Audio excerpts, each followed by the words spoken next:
Dari sejak ribuan tahun bisa kita simpulkan dalam suatu harapan filosofi nenek moyang kita. Kebetulan saya pakai bahasa Sanskerta, gemah ripah loh jinawi tata tentram karta raharjo. Jadi itulah cita-cita kita. Kita ingin rakyat kita hidup berkecukupan. Kita mengerti dan mengetahui bahwa kita sudah mencapai banyak. Kita tahu kebesaran ekonomi kita, kita tahu kekayaan ekonomi kita. Tetapi saudara-saudara sekalian, dalam perjalanan saya ke daerah-daerah selama beberapa tahun ini, saya menemukan bahwa ternyata tidak hanya ada satu Indonesia, ternyata ada 3 Indonesia. Indonesia yang di abad ke-21, saudara-saudara sekalian, ada Indonesia yang masih hidup di abad ke-19 atau awal ke-20. Dan ada Indonesia yang masih hidup di zaman bisa dikatakan pra-industri. Nah, dengan kenyataan ada 3 Indonesia ini, saya dengan kawan-kawan semakin percaya bahwa kita perlu suatu pendekatan pembangunan ekonomi yang katakanlah multi jalur. Jalur untuk yang sudah siap di abad ke-21, silakan bersaing dengan dunia. Bagi mereka yang masih ketinggalan, adalah kewajiban pemerintah Republik Indonesia untuk terjun, untuk proaktif, untuk menjadi pelopor dan mengangkat kesejahteraan rakyat kita yang tertinggal, yang belum masuk ke abad ke-21. Yang ini, itulah concern kami, bagaimana kita percepat pembangunan, kita percepat pertumbuhan, dan kita percepat pemerataan. Dengan demikian, cita-cita bangsa kita, rakyat yang hidup berkecukupan, itu akan terwujud. Itulah perjuangan saya dan Saudara Hatta Rajasa dan kawan-kawan dari Koalisi Merah Putih. Kita ingin memberi solusi-solusi yang praktis. Kita ingin mengimplementasi rencana-rencana yang hebat. Saya kira itu pembukaan saya. Terima kasih Pak. Terima kasih banyak. Baik, terima kasih. Barangkali nanti Pak Hatta bisa bergabung juga dari tanya jawab yang akan berlangsung. Dan kita akan jelaskan dulu untuk bagaimana dialog ini akan berjalan.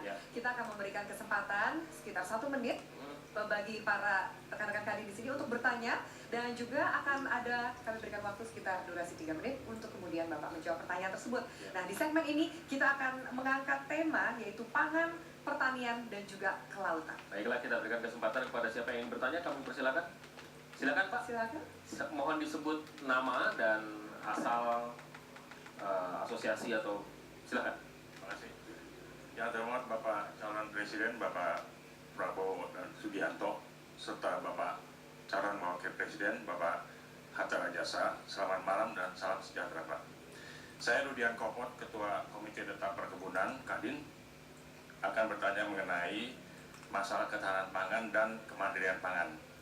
Seperti kita ketahui Pak, masalah ketahanan pangan sudah menjadi masalah utama dunia sekarang ini. Karena peningkatan penduduk yang 30% akan diikuti dengan peningkatan konsumsi yang sampai 70%. Kalau kita lihat dari sisi demand, hal itu disebabkan karena kenaikan penduduk serta peningkatan pendapatan menyebabkan kenaikan konsumsi tadi. Sedang dari sisi supply, lahan yang tersedia terbatas. Serta akibat daripada cuaca yang tidak menentu, maka kesinambungan daripada peningkatan produksi juga terganggu.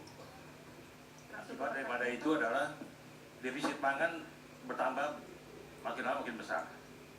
Pertanyaan kami adalah, apa konsep ketahanan dan kemandirian pangan yang Bapak tawarkan, khususnya terkait dengan pengurangan ketergantungan impor akan pangan. Yang kedua, bagaimana keharmonisan daripada peran petani menengah dan besar-besar. Baik. Yang kedua adalah bicara pertanian, perkebunan, berarti masalah kesediaan pangan. Untuk itu, saya mohon bagaimana alokasi daripada kesediaan pangan. Baik. Masuk. Lengkap sekali pertanyaannya, Bapak. Terima Tangan kasih dulu, boleh? atas pertanyaan Pak Rudianto. Silakan langsung dijawab. Baik, terima kasih. Pertanyaan sangat strategis. Sebetulnya yang Bapak tanya adalah inti daripada strategi pembangunan kami.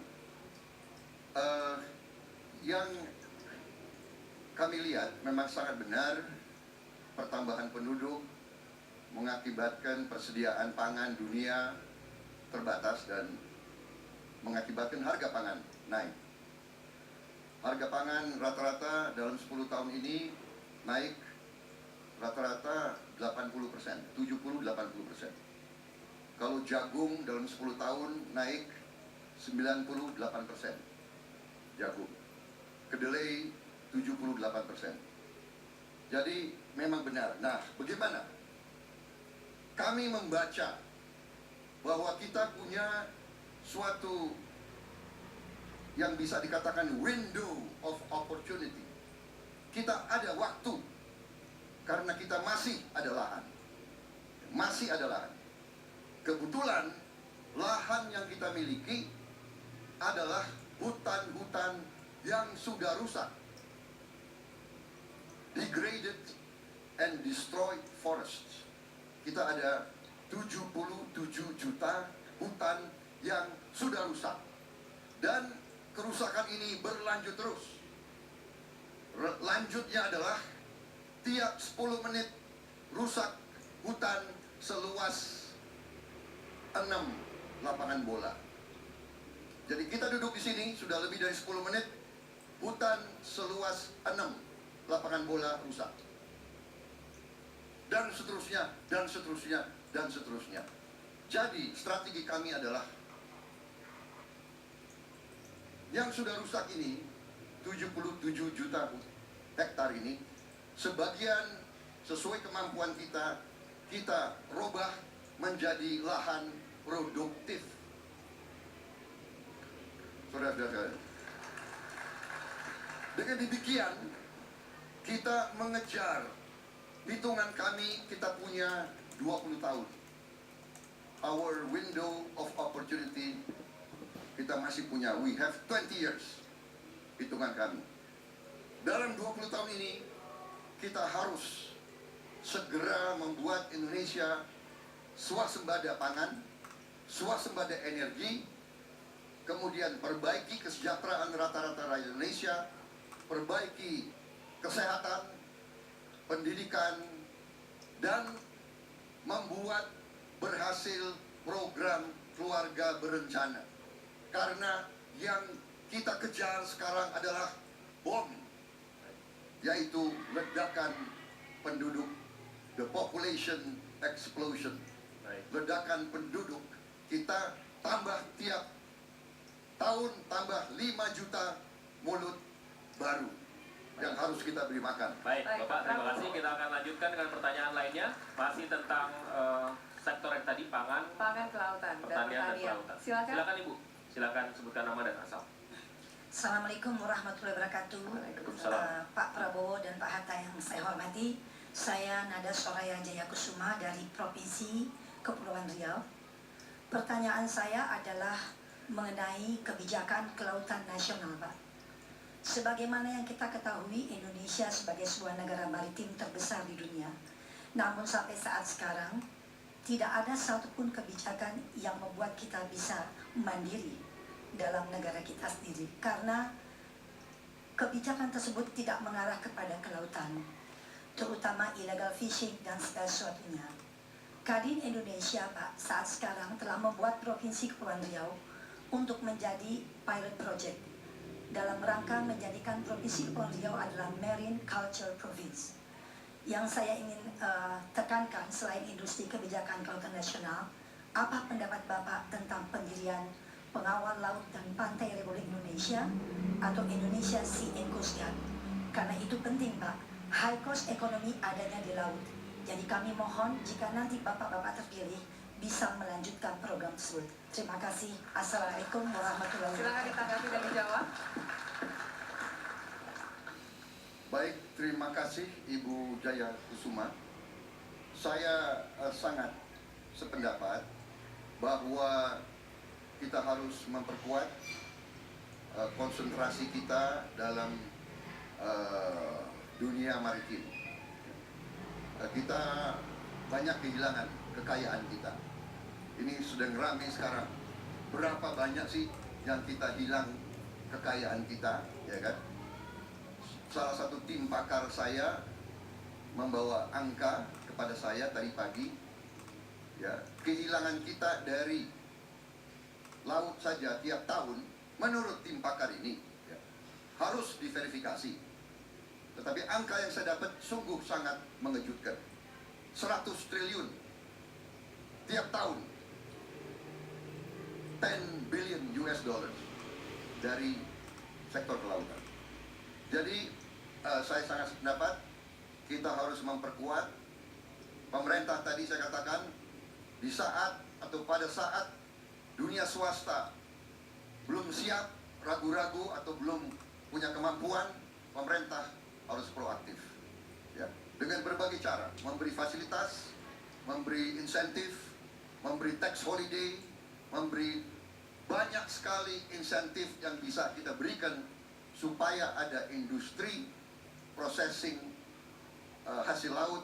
Kemudian kapal-kapal kita harus kita perbanyak, kapal processing, mothership, dan saya sangat sependapat Coast Guard kita harus kita perkuat, Angkatan Laut kita harus kita perkuat untuk menjaga kekayaan laut Republik Indonesia. Baik. Pak Saya Hatta ditambahkan mungkin kalau mau ada masih ada waktu, silakan. silakan, masih ada 1 menit. Terima kasih. Saya kira saatnya kita konsep atau strategi pembangunan kita sebagai negara kepulauan sejak deklarasi Juanda yang belum banyak kita sentuh, Pak SBY sekarang sudah mulai melihat pembangunan berbasis maritim. Oleh sebab itu kita bisa menjadi negara dengan basis industri maritim yang kuat. Asalkan 2 hal kita lakukan.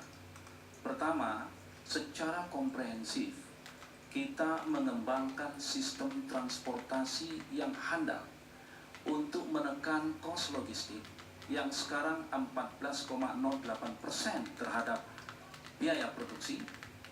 Kita tekan at least sebelum 2017 menjadi 10%.